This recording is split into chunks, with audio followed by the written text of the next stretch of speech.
phénomène qui prend de l'ampleur, l'achat de terrains agricoles, une nouvelle facette de la mondialisation. À cause de la sécheresse ou de l'explosion démographique, certains pays n'arrivent plus à produire de quoi nourrir leur population. Alors ils décident d'acheter des terres fertiles là où il y en a. L'Eldorado, c'est l'Afrique. Ces 5 dernières années, 2,5 millions d'hectares de bonnes terres africaines ont déjà été vendus à des entreprises étrangères. La Chine arrive en tête. Elle, qui a déjà largement investi dans l'exploitation du pétrole et du minerai sur le sol africain, vient maintenant y produire ses denrées alimentaires. Exemple au Cameroun, où les entrepreneurs chinois pourraient à terme faire main basse sur toute la production céréalière du pays. À qui profite cette razzia chinoise? Reportage de Patrick Fandiou. En apparence, rien n'a changé au cœur de cette forêt camerounaise. Pourtant, derrière le cliché de la carte postale, voici l'un des champs d'une nouvelle bataille mondiale pour la conquête des terres agricoles. Sur les rives fertiles du fleuve Sanaga, les villageois ont ainsi vu débarquer de nouveaux visages, parlant avec d'étranges et lointains accents. Bonjour. Monsieur Chang n'a rien d'un touriste chinois égaré là par hasard. Depuis 3 ans, ce professeur en agronomie fait partie du décor du village de Ndioré. Et avec les jeunes villageois, son arme de séduction favorite, des cadeaux comme ses maillots de football, le sport roi au Cameroun. L'opération de charme n'est pas désintéressée, les Chinois convoitent les terres du village. Ils en exploitent même déjà une parcelle sur laquelle ils ont reproduit le paysage d'une rizière asiatique.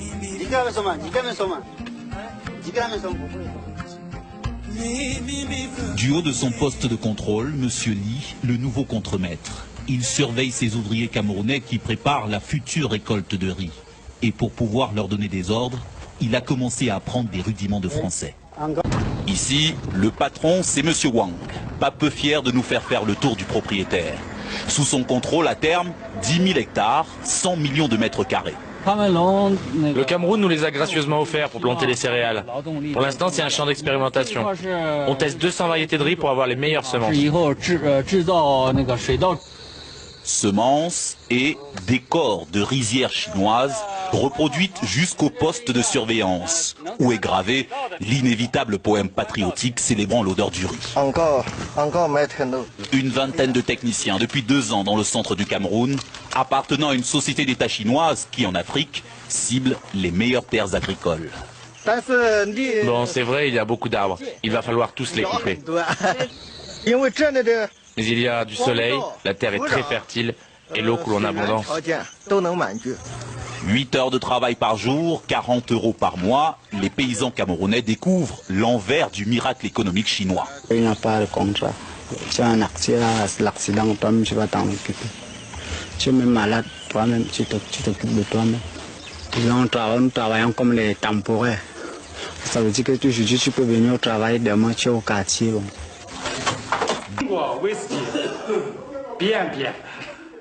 Ce whisky chinois à base de riz sera bientôt made in Cameroun. Le patron d'ICO, comme beaucoup d'autres en Chine, encourage les ouvriers agricoles comme lui à émigrer vers les pays africains. Au Cameroun, comme ailleurs sur le continent, la Chine cherche à compenser la disparition de ses propres surfaces agricoles, à occuper ses millions de paysans sans terre, à maîtriser à terme sa sécurité alimentaire. Déjà une dizaine de centres pilotes dans les pays africains. Et sur le terrain, les ouvriers camerounais multiplient les plaintes. Celui-là en a assez d'aller au champ avec ce qui reste de ses chaussures de ville. Ça, c'est les chaussures de la maison. Et vous travaillez avec? Normalement.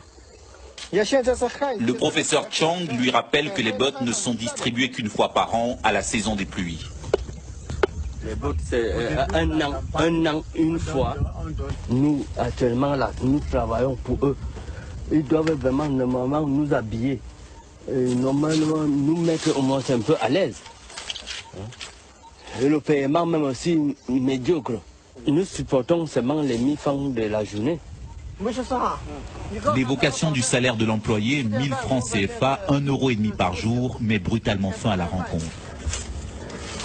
Une main-d'œuvre bon marché que les Chinois recrutent parmi les jeunes paysans du village. Des paysans qui n'ont pas été associés à l'arrivée des nouveaux maîtres sur leur terre. Pourquoi hein? On n'a pas de contrat de travail. On n'a pas de contrat. Puisque le contrat est verbal. On n'a pas eu un contrat par écrit. Avant, ces paysans pratiquaient de la culture de subsistance sur les terres que convoitent aujourd'hui les Chinois du groupe ICO. Des terres qu'ils ont dû quitter précipitamment. Un mois avant, ils sont venus nous signaler que bon, les Chinois vont venir s'installer là. Bon, ils sont arrivés. Alors ils ont demandé à tout le monde d'arracher les maniocs. Même si ce n'est pas maturité. Ils ont donné au trop 2 semaines.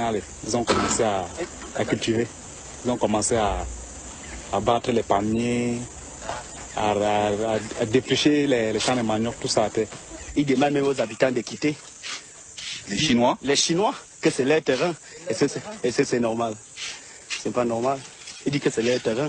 Ils doivent cultiver, construire, quoi, on ne sait pas. Personne à Ndioré ne connaît d'ailleurs les termes de l'accord que le groupe chinois négocie avec le Cameroun. Même confidentialité sur un autre projet du groupe ICO, le rachat de cette usine abandonnée, spécialisée dans le décortiquage du riz. Pour l'acquérir, les Chinois ont pris contact avec Louis Kenze, un ex-employé devenu la mémoire vivante de ce bâtiment fantôme. Les lampes, il n'y a plus rien de tuyaux, les cornières, les restes de semences qui étaient. Il sait que si les Chinois reprennent l'usine, ils auront à terme le contrôle d'une bonne partie de la chaîne de production céréalière du Cameroun. Ce qui l'inquiète le plus, c'est l'arrivée d'une main-d'œuvre chinoise que la rumeur évalue à plusieurs milliers d'hommes. On nous apprend que si jamais il y a à recruter 3000 personnes, eux seuls fournissent 2000. Ce n'est pas acceptable, parce que nous aussi, on ne peut pas accepter qu'on soit inondé de Chinois ici, alors qu'on a des gars qui sont au quartier. Allô, monsieur Wang? Moi, français un peu, je ne comprends pas. Tu ne comprends pas français? Oui. Mais oui, l'interprète... Même s'il craint une invasion de travailleurs chinois, au téléphone, M. Kenze se laisse amadouer par les repreneurs du groupe ICO. Hein? Demain matin, moi, téléphone-toi. Oui, tu vas m'appeler demain matin, hein? Oui. Ok, bonne journée. Ok. Oui, salut moi, monsieur Wang, hein? Oui. Oui. Ok. Finalement, au lieu de voir son usine décrépir, il préfère encore qu'elle soit rachetée par les Chinois qui l'ont couvé ces derniers mois de petites attentions. C'est le cadeau que la dernière mission chinoise m'a remis. Et il me dit, il voulait donc montrer que nous sommes ensemble et qu'ils étaient intéressés par le travail le travail abattu. Ils étaient prêts à acheter des cartes si j'acceptais les vendre. De précieuses cartes qui contiennent un trésor d'informations, car ce qui intéresse les Chinois, c'est moins l'usine elle-même que les immenses terres qui l'entourent. Voici toutes les étendues de la concession, comme vous voyez. Ces terres sont vraiment idéales pour la riziculture. Très convoitées pour ceux qui veulent faire à grande échelle. C'est disponible, les terres sont disponibles. Tout ça, l'ensemble, c'est 14 000 hectares. 14 000 hectares, la prochaine cible chinoise au Cameroun. La Chine, en quelque sorte, est à la conquête de l'Afrique. Avant de se quitter, le professeur Chang tenait à nous montrer les premières récoltes de ce riz chinois made in Cameroun. Récolte presque tout épuisée, déjà vendue à un prix inférieur à celui du marché local. Reste l'invendable, les mauvaises graines offertes à ses employés camerounais. On donne ce riz-là gratuitement à ceux qui travaillent bien à la ferme. C'est comme une sorte de récompense. Une conquête des terres agricoles dénoncée par plusieurs ONG comme un accaparement menaçant la souveraineté alimentaire des pays pauvres en cette période de crise. Pas de problème, pas de problème. Mais sur le terrain, comme au Cameroun, la réalité est souvent plus ambiguë, entre deux sentiments. L'opportunité de voir se développer avec les Chinois une agriculture plus productive, mais aussi le risque de devoir, à l'avenir, dépendre de leur bon vouloir pour se nourrir. La terre étant devenue à son tour une ressource stratégique, au même titre que le pétrole ou les minerais.